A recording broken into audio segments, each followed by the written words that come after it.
있습니다. 우리 모든 사람들이 세상을 살아가면서 질문해야 될 큰 질문들이 있습니다. 첫째는 세계는 왜 존재하는가라고 하는 것이죠. 그리고 오늘 우리가 살고 있는 세상은 무엇이 과연 잘못되어 있는가라고 하는 것입니다. 그리고 이 세상은 바로 잡을 수 있느냐라고 하는 것이죠. 만일 바로 잡을 수 있다면 어떻게 세상을 바로 잡을 것인가? 그리고 그 무엇보다도 이 모든 질문에 대한 답을 우리가 어디서 얻을 것인가라고 하는 큰 질문들입니다. 여러분, 이런 질문에 대해서 여러분들은 어떤 답을 갖고 있으신지요? 사람들은 누구나 나름대로 인생을 살면서 이런 질문에 대한 답을 잠정적으로 갖고 있습니다. 만일 그런 답조차 갖고 있지 못하다라고 하면 우리의 인생은 너무나도 무의미할 것이고 살다가 언젠가는 주저앉게 될 것입니다. 그런데 오늘 21세기를 사는 어떤 사람들은 그런 질문에 대한 답 필요 없다, 그냥 살면 되는 것 아니냐, 우리 인간은 그저 거대한 우주 가운데서 분주하게 움직일 뿐이다라고 생각하는 사람들이 있습니다. 그리고 살아있는 동안은 즐길 수 있을 때까지 즐기고, 그리고 죽은 다음에는 거기에 대해서 걱정할 것이 없다라고 생각하는 사람, 그러니까 삶의 의미를 찾을 것이 있느냐라고 이렇게 아둥바둥할 필요가 없다라고 생각하는 사람들이 많아져 갖고 있습니다. 이런 21세기 사람들을 향하여서 사회학자 피터 버거는 창문 없는 세상을 사는 사람들이라고 말했습니다. 창문이 없는 세상을 산다는 겁니다. 여러분, 이전의 사람들은 창문이 활짝 열려진 삶을 살았습니다. 세상 밖으로의 창문이 활짝 열려서 영원한 전능자, 그리고 또한 초월의 세계, 신비의 세계를, 초자연적인 전능자의 존재를 인정하며 살았습니다. 즉 종교와 그리고 또한 신비, 신성의 세계를 인정했다는 것이죠. 그러나 이제 과학의 문명이 점점 발전되면서 기술이 늘어가면서 날이 갈수록 창문에 블라인드가 내려 덮이고 있는 것입니다. 그래서 물질적인 것이 영적인 것을, 보이는 것이 보이지 않는 것을, 일시적인 것이 영원한 것을 대체하는 세상 속에서 사는 것입니다. 창문이 닫혀졌다는 겁니다. 여러분, 집이 있는데 창문이 하나도 없어요? 얼마나 답답합니까? 그것은 꼭 감옥과 같이 갇혀 있는 느낌을 줄 것입니다. 창문 없는 세상에서는 더 이상 하나님을 구하지 않습니다. 초월과 신비와 영혼을 사모하지 않습니다. 사람들은 대신에 합리적이고 그리고 물질적인 것을 추구하고 그리고 눈앞에 보이는 것들을 추구하면서 사는데, 오늘 사람들을 보면 어떻게 삽니까? 전철을 타보면요, 전부 다 머리를 숙이고 있어요. 뭘 보죠? 스마트폰. 젊은이나 나이 드신 분이나 스마트폰, 집에 가면 인터넷, 그리고 텔레비전에 빠져 사는 것입니다. 그런데 그렇게 자신만 보고 눈에 보이는 것만 보다 보니까 그 시야가 좁아지면서 이웃도 안 보이는 겁니다. 자신만 보이는 것입니다. 그러다 보니까 인생은 점점 외로워집니다. 무의미해집니다. 그리고 만족할 수 없는 세상이 되어가는 것입니다. 왜요? 닫혀져 있죠. 어디에서 의미를 찾고 어디에서 만족을 찾고 어디에서 행복을 구할 수가 있는 것이죠? 답은 한 가지입니다. 마음의 창문을 열어야 되는 것입니다. 한번 따라 하시기를 바랍니다. 창문을 엽시다. 활짝 열 때만 우리에게 새로운 것들이 들어올 수가 있는 것입니다. 다시 말씀드리면 진리와 영혼의 세계를 향하여 창문을 활짝 열 수 있는 참된 사랑과 영원한 사랑이 우리에게 필요하다라고 하는 것입니다. 미국인 작가 아서 고든이라고 하는 사람이 있는데, 이분이 사는 이웃집에는 젊은 내외가 살고 있었습니다. 이웃하면서 가까이 잘 지냈는데 어느 날 고민이 생겼습니다. 그 젊은 내외가 가정에 파탄이 생기고 부부 가운데 아주 어려움이 생겼습니다. 가까운 이웃이니까 소리들이 들려오는 데를 싸우는 소리, 가구를 때려 부수는 소리 들려오는 것입니다. 함께 사는 이웃이 그렇게 고통을 당하고 어렵게 살 때 이웃도 행복할 수가 없고 늘 불안한 것입니다. 늘 다툽니다. 그리고 만날 때마다 남편의 흉을 보는 아내, 그리고 또한 아내의 흉을 보는 남편의 이야기를 들어야 됐던 것입니다. 남의 일이니까 뭐라고 할 수도 없고 가르쳐 줄 수도 없고 또 인도할 만한 뭣도 없어서 안타깝게 시간이 지나갑니다. 늘 걱정이었어요. 그런데 어느 날부터 갑자기 이 젊은 부부의 가정에 서광이 비치는데요, 이들이 더 이상 싸우지도 않고 그리고 또 하루아침에 완전히 달라지는데 웃음소리가 들려오는 겁니다. 만나서는 서로 반갑게 인사를 하게 됩니다. 너무 신기한 거예요. 비결이 뭐죠? 특별한 방법이라도 있으셨어요?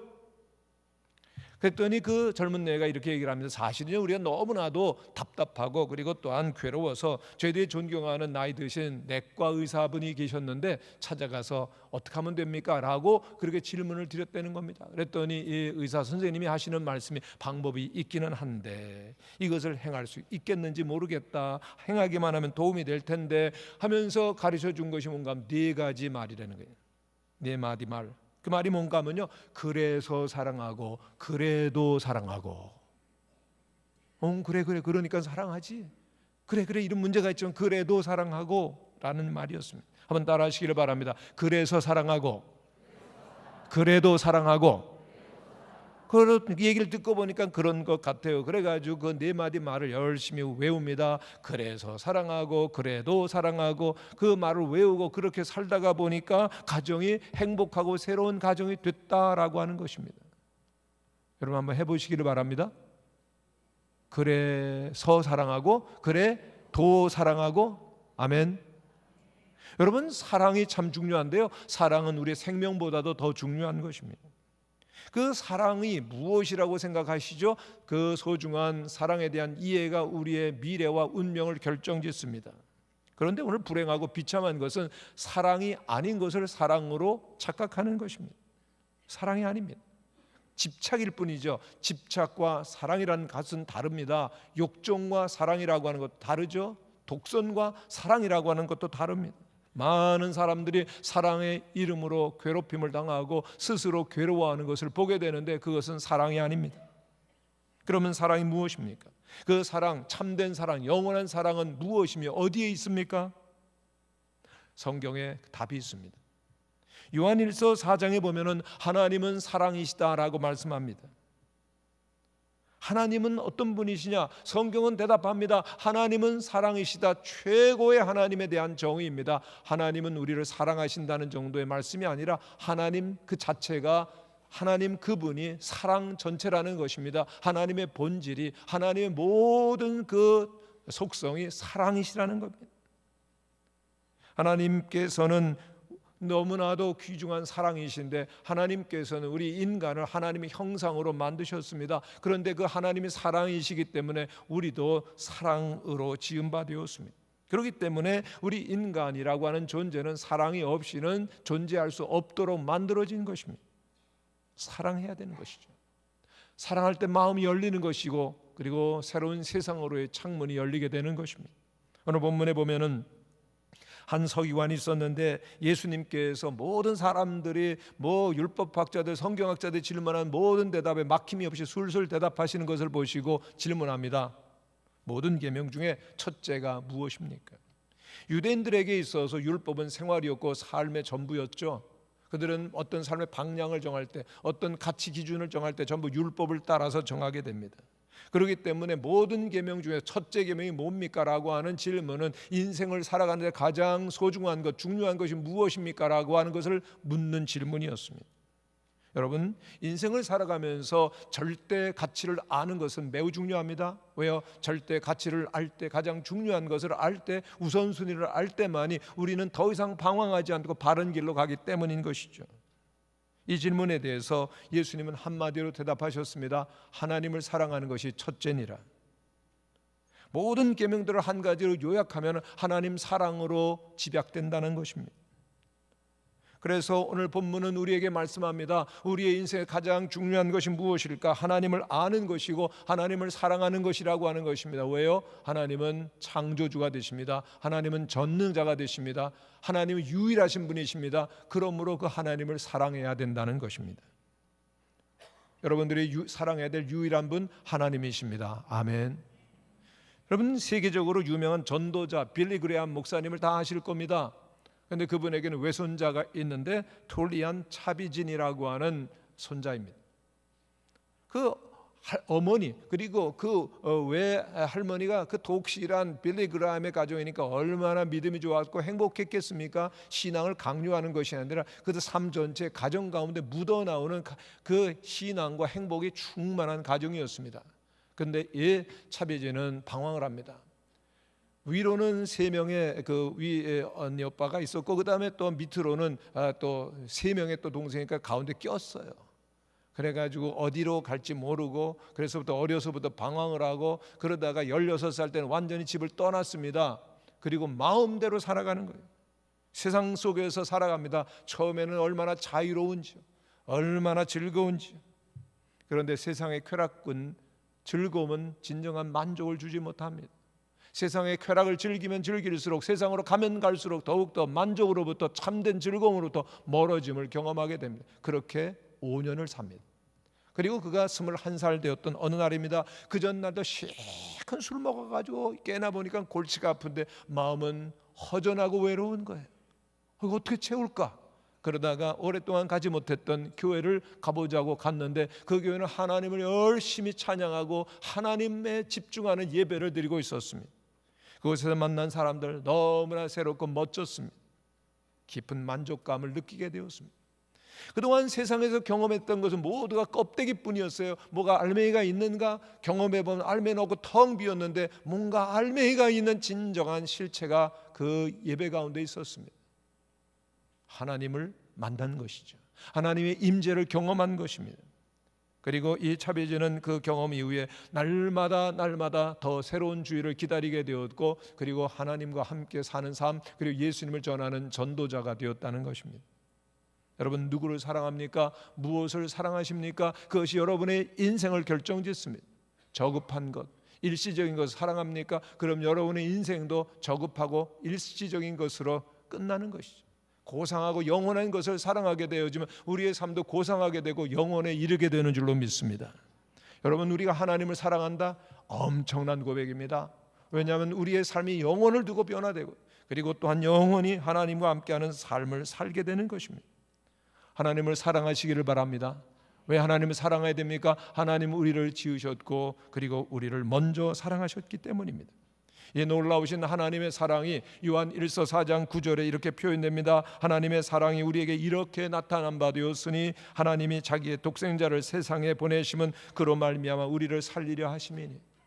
하나님께서는 우리를 사랑하시는데 그 하나님의 사랑이 나타난 것은 예수 그리스도를 이 땅에 보내신 것입니다. 하나님의 하나밖에 없는 아들을 이 땅에 보이셔서 하나님의 사랑이 우리에게 느껴지도록, 그리고 경험하도록, 우리들이 보고 만질 수 있도록 주님이 오셨습니다. 그리고 하나님밖에 없는 아들 예수 그리스도께서는 우리를 살리시기 위하여서 십자가에 당신을 못 박으셨습니다. 하나님이 세상을 이처럼 사랑하사 독생자를 주시니 놀라우신 사랑, 외아들 되신 예수 그리스도께서 친히 당신을 십자가에 못 그 큰 사랑을 통하여서 우리들은 모든 어둠과 절망과 멸망으로부터 구원을 얻게 되었다라고 하는 것입니다. 우리 인간은 어떻습니까? 하나님을 떠났어요. 하나님을 모욕했어요. 하나님을 거부했습니다. 그러나 하나님께서는 친히 찾아오셨습니다. 예수 그리스도로 찾아오시고, 그리고 그 하나님의 사랑을 보여주셨습니다. 우리들이 그 하나님의 사랑을 받아들이고 하나님의 사랑을 알아가게 되어질 때 모든 상처는 치유가 되어지고 모든 아픔들은 물러가게 되어지고, 그리고 행복이 있고 회복이 있는 것입니다. 여러분, 세상에서 가장 불행한 자가 누구일까요? 하나님의 사랑을 모르는 자, 하나님의 사랑이 우리에게 주어지는데도 거부하고 자기만을 위한 마음의 창문을 열지 않는 사람입니다. 여러분, 왜 그런 사람들이 불행한가 하면요, 하나님의 사랑을 모르는 사람은 사랑을 해도 이기적인 사랑밖에는 모르기 때문입니다. 세상은 세속적이고 탐욕적이고 그리고 이기적인 사랑 때문에 사랑하다가 상처받고 사랑하다가 멍드는 것입니다. 그러나 십자가에서 보여주신 하나님의 참 사랑을 받아들이게 되어질 때 우리의 영혼의 목마름이 해소가 되어집니다. 마음의 상처가 치유가 되어집니다. 잃어버렸던 행복이 또다시 찾아오는 것입니다. 새로운 생명이 주어지는 것입니다. 그 사랑을 알고 은혜를 받는 자 얼굴에는 빛이 납니다. 그리고 살아갈 힘이 생깁니다. 그리고 용기가 주어지는 것입니다. 사랑하는 자, 그에게는 얼굴에 빛이 있습니다. 기쁨이 있다는 얘기죠. 사랑이 중요합니다.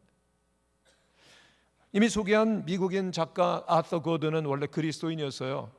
근데 이 그리스도인이었던 그가 어느 날 갑자기 우울증에 빠집니다. 작가임에도 불구하고 글이 써지질 않습니다. 작가임에도 글을 쓸 수 없다라고 하는 충격은 그를 우울증으로, 그리고 또한 더욱더 심한 자살의 충동으로 그를 끌어갑니다. 죽고 싶었어요. 그래서 의사이면서 상담자인 친구를 찾아가서 자기의 어려운 사정을 다 털어놓았습니다. 여보, 나 죽고 싶어. 나 더 이상 살고 싶지 않아. 우울증과 무력증으로 고민하던 고든의 이야기를 듣고 있던 친구가 물었습니다.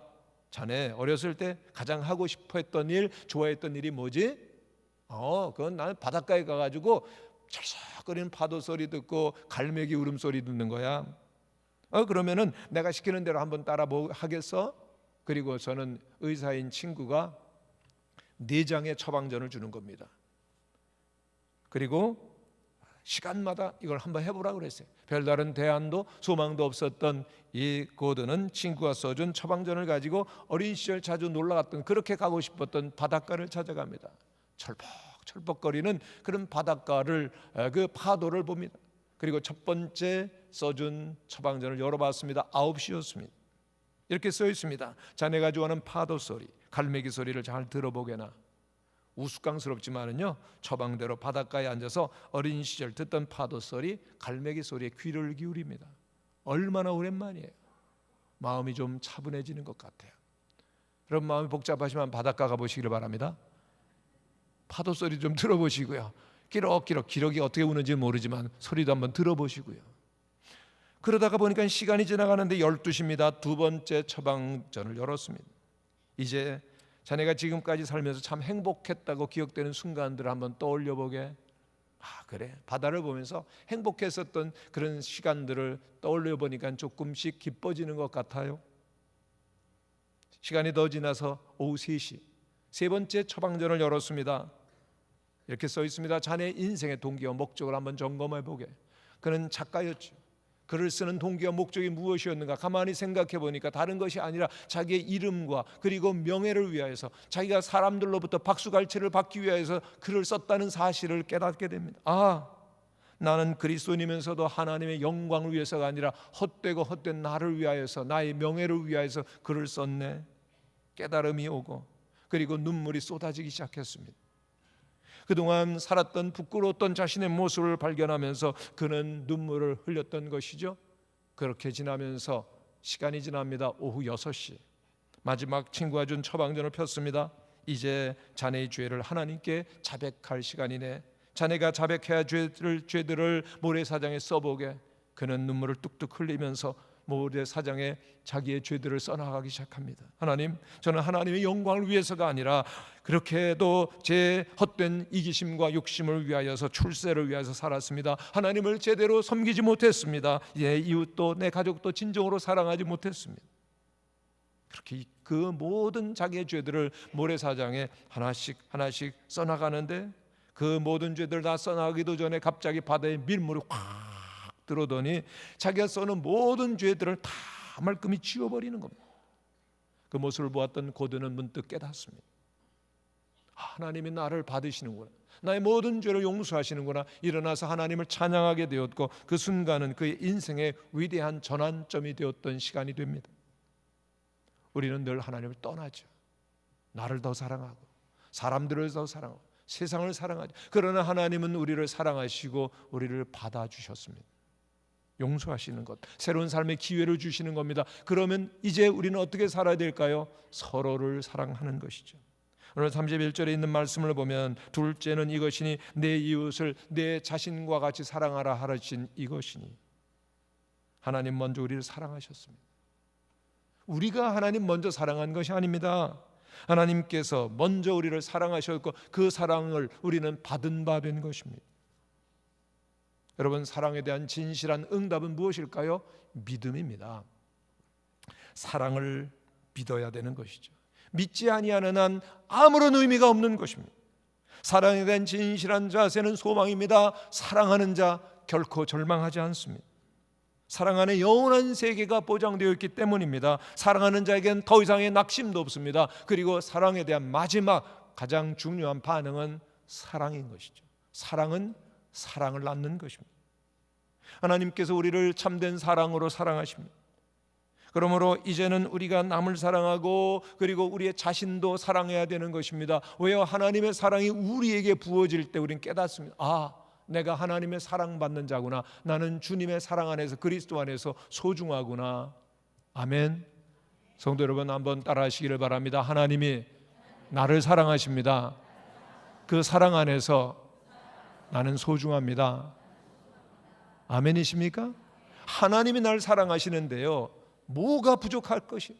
하나님의 사랑 안에서 행복하고 내가 소중한 것을 알고 살아가시는 성도님들이 오늘 새 가족들이 되시기를 바랍니다.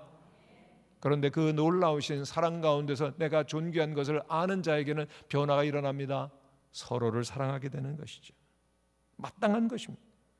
여러분, 오늘날 이 사회 속에 한 문제가 이혼이 증가하는 것입니다. 왜 이혼이 증가합니까? 자기만 사랑하기 때문에 그래요. 여러분, 많은 분들이 이혼하는데 그 이유가 뭡니까? 성격이 달라서요. 여러분, 성격 다른 줄 모르고 결혼하셨어요? 다 다른 거 알기 때문에 끌려가지고 결혼했는데 달라서 이번에 이혼한다? 아니에요. 상대방에 대한 배려와 그리고 헌신이 식어진 것이죠. 성도 여러분, 오늘 여러분들의 삶은 어떠시죠? 이기적인 삶은 결코 행복할 수가 없는 것입니다. 여러분, 행복하기를 원하십니까? 그렇다면은 조금이라도 이웃을 배려해 보시는 겁니다. 여러분, 내가 이득을 보면 다른 사람은 손해를 보는 겁니다. 내가 행복해진 것처럼 다른 사람도 행복해지고, 다른 사람, 내가 이득을 볼 때 다른 사람 조금이라도 이득을 볼 때 사회는 더욱더 밝아지고 행복해지는 것입니다. 예수님의 말씀처럼 내 몸을 아끼고 사랑하듯 이웃도 사랑하시는 여러분들이 되실 때 서로 행복해지고 세상은 밝아지고 우리는 진정한 행복과 미래를 향하여 나가는 것입니다. 여러분, 사랑해 보시기를 바랍니다. 사랑해서 망했다, 그런 사람 없습니다. 오히려 진정한 사랑은 생명을 낳는 것이죠. 하나님 아버지께서는 우리를 사랑하셔서 독생자 예수 그리스도를 보내주셨습니다. 사실 하나님께서 아들을 보내주신 것은 자신을 보내신 것보다 더 큰 사랑이죠. 사랑의 극치입니다. 하나님께서는 아들 예수 그리스도를 보내주실 때 분명한 것을 아셨습니다. 아들 예수 그리스도를 보내주시고, 그리고 그 아들 예수 그리스도를 십자가에 못 박으실 때 그 사랑이 수많은 사람들을 그 죄에서, 절망에서, 멸망으로부터, 그리고 저주에서부터 구원하고 생명을 얻게 하시려고 분명히 보셨던 것입니다.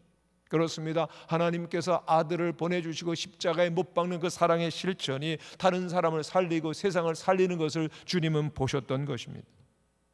이제 우리들이 그 사랑을 받았습니다. 어떻게 살아야 될까요? 하나님처럼 우리들이 다른 사람들을 사랑할 때 우리들은 새로운 삶을 시작하는 것입니다. 내가 나를 사랑하듯이 이웃들을 생각하고 사랑할 때 이 병들고 타락하고 불행해져가는 세상이 바로 잡히는 것입니다. 여러분, 이웃을 사랑하기 위해서 시간을 좀 내보시기를 바랍니다. 이웃을 사랑하기 위해서 좀 물질도 내보내고, 그리고 또한 나를 조금씩 희생하고 섬길 때 손해보는 거 아닙니다. 엄청난 기쁨과 행복이 있어요. 교회가 어떤 것인가? 왜 여러분들 오늘 새 가족들 초대했는가? 그 기쁨을 나누기 위해서요. 시간도 드리고 물질도 드리고 그리고 기도도 하고 함께 나와서 그 기쁨 가운데 함께 하기 위해서 사랑을 나눈 것입니다. 그 사랑이 생명을 낳는 것입니다. 1995년 10월 매사추세츠 메모리얼 병원에서 쌍둥이가 태어났어요. 근데 그 중에 한 아이가 심장에 큰 결함을 가지고 있고, 의사들은 한결같이 그 아이가 죽을 거라고 얘기했고, 점점 그 아이의 상태는 중환으로 빠져들어갑니다. 죽기 직전이었어요. 근데 한 간호사가 이 쌍둥이를 한 인큐베이터에 좀 넣어보면 어떨까 하는 의견을 내었어요. 근데 그렇게 하는 것이 그 병원의 방침에 어긋나는 것이었기 때문에 담당 의사는 고민을 해야 했습니다. 그러나 결국은 엄마 태에서처럼 이 쌍둥이를 한 인큐베이터에 그대로 두자라고 하고서는 그렇게 나란히 인큐베이터에 놓게 되었습니다. 그런데 갑자기 쌍둥이를 그렇게 그 인큐베이터에 넣은 다음에 놀라운 일이 생겼습니다. 건강한 한 아이가 그 약한 아이를 탁 하고 앉는 거예요. 근데 놀라운 일이 생긴 것은 그 아픈 아이의 심장이 정상으로 어느 정도 돌아오고, 혈압도 정상이 되고, 체온도 제자리가 되고, 그리고 점점 좋아지는 겁니다. 그리고 완전히 그 아이는 정상이 두 아이가 되어서 무럭무럭 자라게 되었던 것입니다. 신문은 이 놀라운 사실을 보도하면서 제목을 붙였습니다. 생명을 살리는 포옹. 오늘도 생명을 살리는 포옹, 사랑의 사람이 되시기를 바랍니다. 그렇습니다. 사랑이 생명을 살리죠. 사람들의 욕심과 이기심으로 죽어가는 세상을 살리는 길은 하나님의 사랑을 실천하는 길밖에 없는 것입니다. 그 하나님을 나의 전 존재를 걸고 마음과 뜻과 목숨을 다해서 힘을 다해서 주님을 사랑하는 것, 인생에서 가장 중요한 일입니다. 그리고 또한 우리를 사랑하시듯 우리의 이웃들을 품고 사랑할 때 그것이 세상을 살리는 길이라고 주님은 오늘 말씀하십니다. 성도 여러분, 여러분에게 묻고 싶습니다. 여러분은 도대체 뭘 사랑하시죠? 참된 사랑, 영원한 사랑이 우리 모두에게 있게 되기를 바랍니다. 하나님을 전 존재를 걸고 사랑하는 거죠. 또한 이웃을 사랑하되 내 자신과 같이 사랑하는 것이죠. 하나님 사랑, 이웃 사랑이야말로 오늘 세상 사람들이 살아가야 될 진정한 삶의 존재 방식이라고 하는 것입니다. 하나님을 온 마음과 뜻과 정성과 힘을 다하여 사랑하시고 이웃을 사랑할 때 우리의 세상은 밝아지고 그리고 또한 부흥이 일어나고 그리고 행복하게 되어질 것입니다. 미국 체인 스토어 가운데 세븐일레븐이라고 하는 그러한 스토어가 있는데 거기 가는 이런 이야기가 있습니다. 여러분, 세븐일레븐은 쉬운 것이 7자, 11자가 쓰여져 있기 때문에 어디 가나 찾을 수 있죠. 미국 몬타나주의 세븐일레븐 회사에서 서비스를 감독하는 감독관이 나와서 그 지역의 가게들을 돌아보게 되었는데 그때가 추웠어요. 겨울입니다. 막 추운 겨울 눈바람이 나리는데 그런 때 손님들이 가게 별로 없겠다 생각을 했는데 보니까 그 세븐일레븐 가게 손님들이 별로 없습니다. 당연하죠. 근데 외딴 그 선 마루에 인접해 있는 세븐일레븐에 들어갔는데 뜻밖의 손님들이 많이 있어요. 와, 많이 있네 사람들이. 그런데 왜 그럴까 하고 이렇게 찾아보니까 로베트라고 하는 명함을 단 그 여직원이 있는데 정말 돈을 받는 자매였는데 친절하고 상냥하게 받는 겁니다. 감독관이 생각하면 그렇지, 서비스야, 정말 친절한 거야, 중요해. 근데 그렇게 생각을 하고 있는데 몇 사람이 나왔다가 그렇게 들어가는데 노인 한 분이 들어오는데 남루한 옷을 입고 초라하게 보입니다. 그런데 이 노인들은 사람들이 다 나가기를 기다렸다가 그리고 판매대에다가 와가지고 하나를 올려놓는데 바나나 하나 딱 올려놓는 거예요. 근데 직원이 이 노인의 이름을 기억합니다.